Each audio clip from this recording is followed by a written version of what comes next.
Hello, everybody. I'm Henrik Cronqvist, and I'm the Dean of the Arduous College of Business and Economics at Chapman University in Southern California. And today we're really excited to be talking to Eileen Kim, the class of 2017.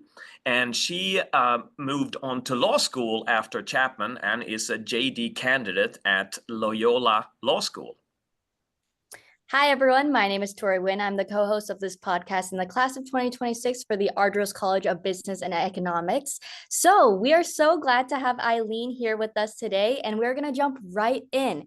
Eileen, what is it like to go from business to law? Are there similarities? Are there things that we should expect? A lot of our business students here, taught by Jolly and Berkovitz, are really looking forward to doing that move from law school. So what do you think, and what advice can you give? Yeah, I think it was a wonderful path to take. I like to say that one of the biggest similarities is just having that analytical mindset, right? When you go into business school, you don't entirely know what you're signing yourself up for. And then suddenly you're met with a framework or a mindset where you really have to dive deeper than what you kind of expect on the surface level. I would say it's the same thing with law school. Law school is also about kind of retraining your brain to look at a set of facts and being able to apply the law. And so, for anybody who is interested, I think the biggest thing, first of all, is to reach out to your alumni network. That's one of the biggest things that I'm most grateful for about going to Chapman, and that I've continued since going to Loyola. And then beyond that, I would say I took a little bit of a different path where post undergraduate school, I decided to work in different law firms, different practice areas, different sizes, so that I kind of knew what I was getting myself into before going to law school, because it's a big investment both in your career and also financially.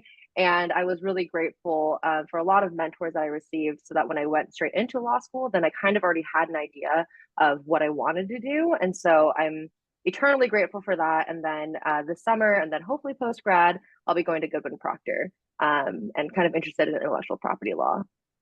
Oh, that's very exciting. Now, so let's dig in a little bit more deeply into some of these items then. So, so you studied business as an undergrad.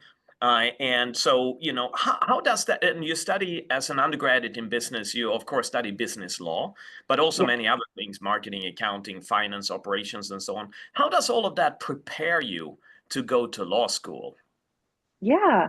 I would say something that I loved about my education at Chapman, and specifically in with Arduros, was the fact that so many of my professors actually were working currently in their fields, while also taking like an hour out of their day to come to our class, teach us everything they know, and then kind of run back out.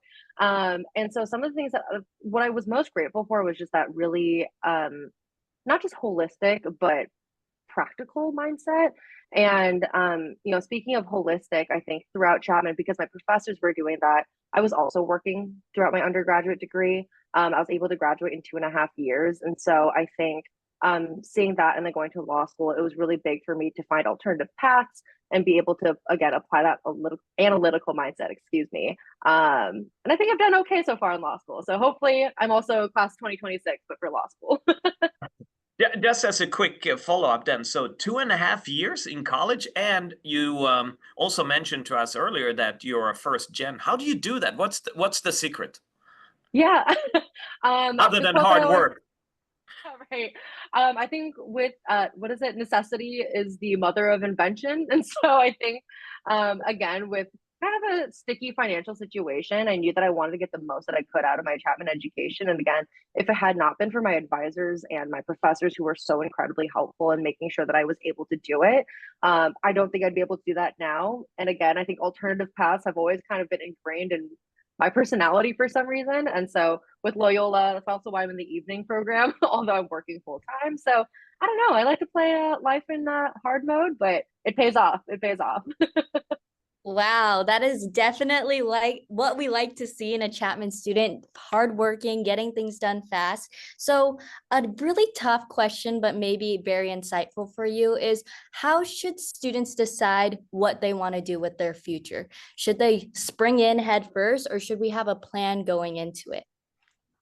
I think it's a little bit of both. And obviously, I think with each student, you kind of know yourself best and know what's best for you.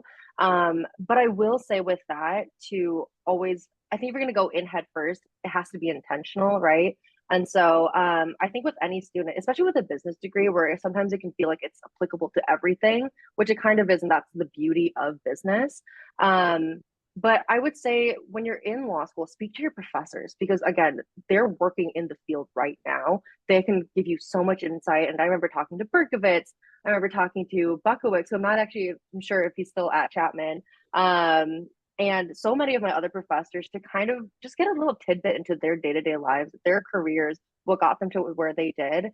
And they always took the time to sit down with me, even though they're really busy, to talk about what that looked like. And obviously, I still lean towards Berkovitz's towards his advice and his insight because that's why partially that I still ended up going to law school.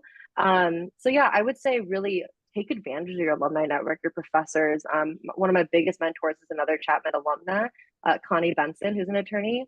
And if it had not been for her, again, I wouldn't have known for sure this is what I wanted to do. And I'm so grateful for that. There you go. That's a Chapman network right there that is Yeah. helping me out. Now, another thing that is common is to be involved as a student in some of our many clubs and associations. That's part of student life. You were involved in Alpha Kappa Psi as a student. So tell us a little bit how that engagement has helped you out so far in your career.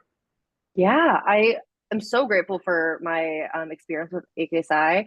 I was a pledge my spring of freshman year because I didn't really know what it was when I first came to Chapman. But again, the beauty of it was the fact that it was open to all majors.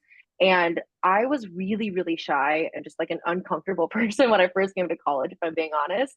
And it kind of broke me out of my shell. And that's when I learned the beauty of networking, professional development, especially. So AKSI was really instrumental in getting me to where I am today. A lot of my interviewers, and my current position and my future position, they have all mentioned how they like how I knew how to dress in an interview, how my resume was formatted, how I already knew kind of how to present myself, how to interview well. And I attribute a lot of that to my time in AKSI. And again, that's kind of where I learned that business is applicable to anything and everything. You can go the really financial route and go like IB or PE or something like that, or you can kind of be like myself and incorporate that into what I'm substantively more interested in, which is the law. But it's kind of been everywhere, and I've also made some incredible friends through AKSI, so I'm very grateful for that experience. Yeah, we really love AKSI here. A lot of our interviewees are AKSI's itself, so we're glad to see that it's still striving here today. The next Yeah. question that I have for you is, as a woman in a very powerful industry, especially because it's saturated now these days, what advice would you give other Chapman undergraduates? Like, what are the toughest obstacles we should overcome, or even that you have overcome in itself? Yeah.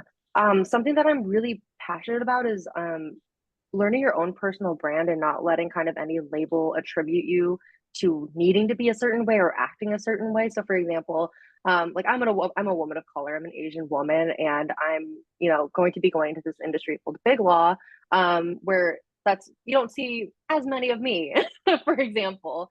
And so, with that though, I think really embracing who I am personally has been something that has taken me pretty far. And I think to any woman, to any person of color, to kind of honestly to anybody and everybody, don't feel that you have to be fit into a certain box in order to succeed. I promise you, people are paving the path, people will pave the path, and so will you. And so, as long as you're comfortable with yourself and taking that time to know yourself and understand yourself and what you bring to the table, I think any future employer will see the beauty in that. And if it's meant to be, it will be. And so with that, if it's a good fit for you, if it's good fit for them, it'll work out. So that's my biggest thing is to always embrace yourself. I think it's amazing advice. Now, you mentioned before that you also did a few different internships when you sort of trying out if law. In your case, you were sort of intentional about it, trying to Yep. figure out if going into law was your thing, right? And so, Yes. what was your approach to getting those internships? How did you prepare yourself, and what could other students learn from the success that you had? Yeah. Well, thank you for calling it a success. But I think breaking into the legal industry is pretty tough, especially if you don't have any prior experience in the law. And so I took an unpaid internship at the Orange County Public Defender's the Orange County Public Defender's Office in the mental health unit when I was a freshman in college.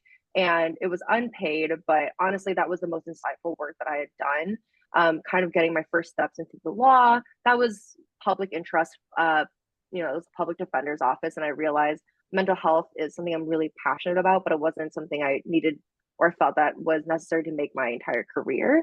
And so from there, because I knew I was interested in the law, I actually worked for a couple of Chapman alumni who had their own law firm. Again, the Chapman Network, I cannot tell you enough to please take advantage of, because everybody is so willing to provide their insight and to help. But again, worked with them for a little bit and got some experience in a different practice area. But then I was really interested then in pursuing big law, which is kind of the definition is a little here and there, but essentially like the top 100 firms in the US. And so I kind of kept working my way up, and I was always eager to work. I was always saying yes to whatever project came my way. And so, I was a legal assistant, I was a paralegal, and now I'm an executive assistant. And I would say that to anybody that, again, I think knowing yourself well enough and what you bring to the table will always get you to that next step. And so as long as you're eager to learn and you're eager to show up, I think it will take you far. It's been a great discussion today. We have been talking to Eileen Kim, class of 2017 here at Chapman, who is now pursuing her dream in law by completing her JD. So thank you so much for your time today, and we look forward to following your successful career as you will enter into law as well after law school. So congrats on everything so far, and best of luck. Thank you so much.